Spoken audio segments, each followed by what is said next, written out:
Cara, a crítica, ela é construtiva. Mas eu acho que você tem que ter um certo discernimento, tem um limite. E eu acho que no caso do Neymar, as pessoas passam do limite. Volto a dizer, muitas vezes ele dá mole. Muitas vezes ele bate de frente de uma maneira que ele não deveria. E uma vez eu falei, cara, você vai ficar chateado comigo, você pode não gostar do que eu te falar, só que um dia você talvez dê importância. Você está errado por causa disso, disso, disso, disso, disso, disso.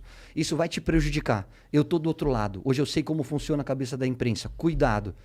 Ele falou, beleza. Ficou uma semana, 10 dias sem muito contato, mas talvez ele tenha registrado essa informação. E com o passar do tempo ele sabe que eu falei para o bem dele. Talvez tenha entrado por um ouvido e saído pelo outro, não sei. A forma como ele digeriu o meu comentário, eu não estou dentro da cabeça dele, nem convivo com ele para saber. Mas eu, como amigo, eu acho que eu precisava falar. Eu falei. Ele é um menino, ele não é mais um menino, ele já tem quase 30 anos de idade. Ele é responsável por tudo aquilo que ele faz. Eu só acho que a gente precisa entender um pouquinho mais esse outro lado. Eu não falo do extracampo. Eu não quero saber se ele foi pra noite, se ele pegou duas ou três, se ele tá no carnaval. Eu quero saber se dentro de campo ele tá funcionando, ele tá performando. Se ele tá fazendo, o que ele faz fora de campo é problema dele. No domingo, teve jogo, né? Que inclusive ele não foi muito bem, né? Saiu uma entrevista dele, né? Falando que ele talvez a próxima Copa seja a última dele, né? E aí todo mundo, meu Deus, mas por quê? Sabe? Tipo, é bem óbvio, porque se você olhar como que se lida as coisas, né? É muita pressão, né, cara? Tipo, ele ganha lá os milhões e tudo e tal, mas ele continua sendo um ser humano, cara. Ele não é uma máquina, é muita pressão. É a coisa assim que... E ele não tem só a pressão de ser esse jogador gigante, mas ele ser, tipo, a única esperança que o Brasil pode ter na Copa do Mundo. É só ele, sabe? Ele tem que carregar tudo, né? Então não é uma coisa fácil de lidar. Eu concordo também que, tipo... Vai cometer erros, acontece, mas eu acho que é muito acima do normal como a figura Neymar é perseguida, né? Não me surpreendeu, porque a gente já sabia que ele estava cansado, tá? Mentalmente cansado. Externar isso dá essa repercussão toda, mas a gente sabe o quanto ele está incomodado com todas essas perseguições, principalmente... Eu sempre falo isso, o jogador sabe quando ele jogou mal. O Neymar saiu do jogo contra a Colômbia, ele sabe que ele não foi bem, ele sabe que ele tomou decisões erradas, ele sabe que ele joga muito mais do que ele jogou. A minha função como comentarista é dizer exatamente isso. O Neymar hoje não está bem. O Neymar hoje deveria ter sido substituído, mesmo que seja difícil tirar o craque do time, porque até o craque tem os seus dias ruins. Ponto. Mas a gente sabe como ele está cansado em relação a tudo isso que a gente está conversando, que são conversas de WhatsApp, enfim. O que eu gostaria muito é que a pandemia trouxesse um pouquinho mais de reflexão em relação a esse tipo de análise, entendeu?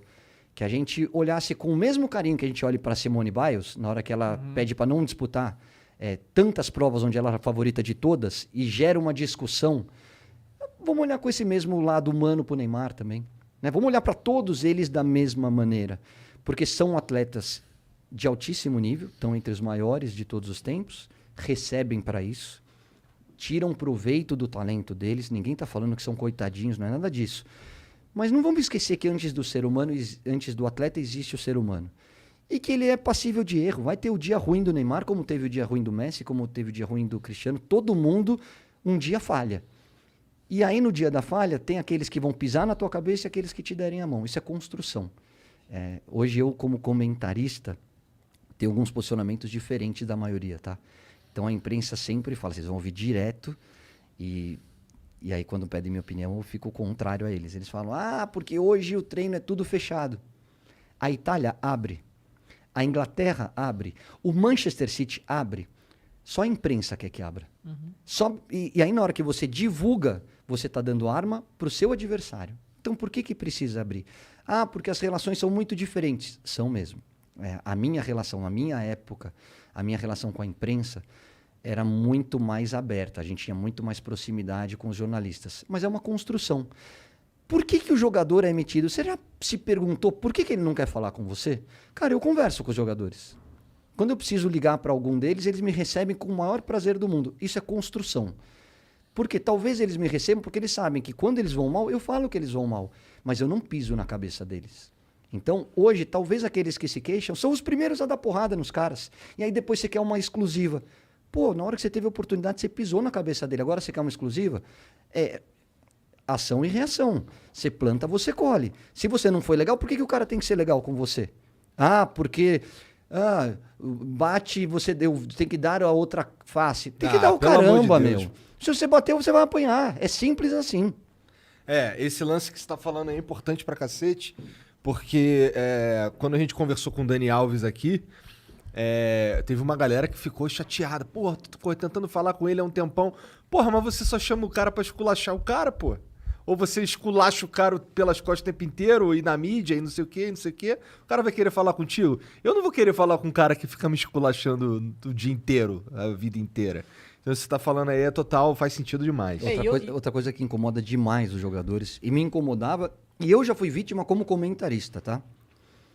Às vezes você faz uma linha de raciocínio com começo, meio e fim. Como as que a gente tá conversando espontaneamente. Só que você vender a matéria, você precisa ter clique. Uhum. E aí você tira do contexto uma frase, transforma em manchete, e aí aparece lá. Vou dar o exemplo do Daniel Alves. Daniel Alves detona o São Paulo. Uhum. Cara, você já está induzido a ler a matéria com raiva do Daniel Alves para o São Paulino. Na hora que você lê, a matéria é completamente diferente. Aí você fala, por que ele pôs essa manchete? Para ganhar clique. Okay. Agora, você desconstruiu toda a tua linha de raciocínio. Muita gente nem lê a matéria, lê só o título. Sim. E aí passa uma informação para o público mentirosa. Isso magoa demais o atleta. Aí o cara não quer falar com você. Uhum. E aí você fica incomodado porque ele não quis falar com você. Pô, na hora que você teve a oportunidade, você não foi legal com ele. Esse negócio que você falou do treino fechado, treino aberto, acontece em várias situações. Tipo assim, o Renato Gaúcho, por exemplo, ele fala que ele não gosta, quando em entrevista coletiva, de falar sobre tática. E, tipo assim, eu entendo, pelo menos já falei isso outra vez, que, tipo, ele falar sobre a tática do time dele é ele falar pros outros treinadores o que ele tá fazendo, deixando de fazer. Por que ele ia fazer isso, né? Não é muito comum o treinador falar também, né? Mesma questão dos jogadores lesionados. Ele segura, tipo, a informação é do departamento médico do Flamengo, a gente tem que saber quando o jogador vai se recuperar e tal, e, tipo, medir o que é divulgado, porque isso é munição pros outros times saberem o que tá acontecendo. Exato. Isso é óbvio, né? Isso é óbvio, tipo, ele falou que o André estava com a perna pesada, né? Tipo, jogou meio que no sacrifício. Tipo, outro time aí, o próximo jogo, o André com a perna pesada, vamos forçar ali em cima dele, já sai, né? Então, assim, mas muita parte da mídia não é que não entende isso, claro que entende, mas quer mesmo assim, né? Cada um defende o seu, né? Eu entendo o lado da imprensa. Eu só discordo da forma como eles se queixam de algumas atitudes. Mas isso é porque tu tava do outro lado também, né? Não, com certeza. É porque eu estive dos dois lados. Hoje eu sou o comentarista. Obrigado por ter assistido mais esse corte do Talk Flow. E você que está assistindo esse vídeo aqui no Talk Flow... Você pode se tornar membro do Flow. Membro do Flow, meu irmão. É Jesus que tá falando ali, ó. Pai, abençoe os membros do Flow. O que acontece quando você vira membro do Flow? Várias coisas. Primeiro, você fica 200% mais legal. As mulheres vão jogar-se aos seus pés.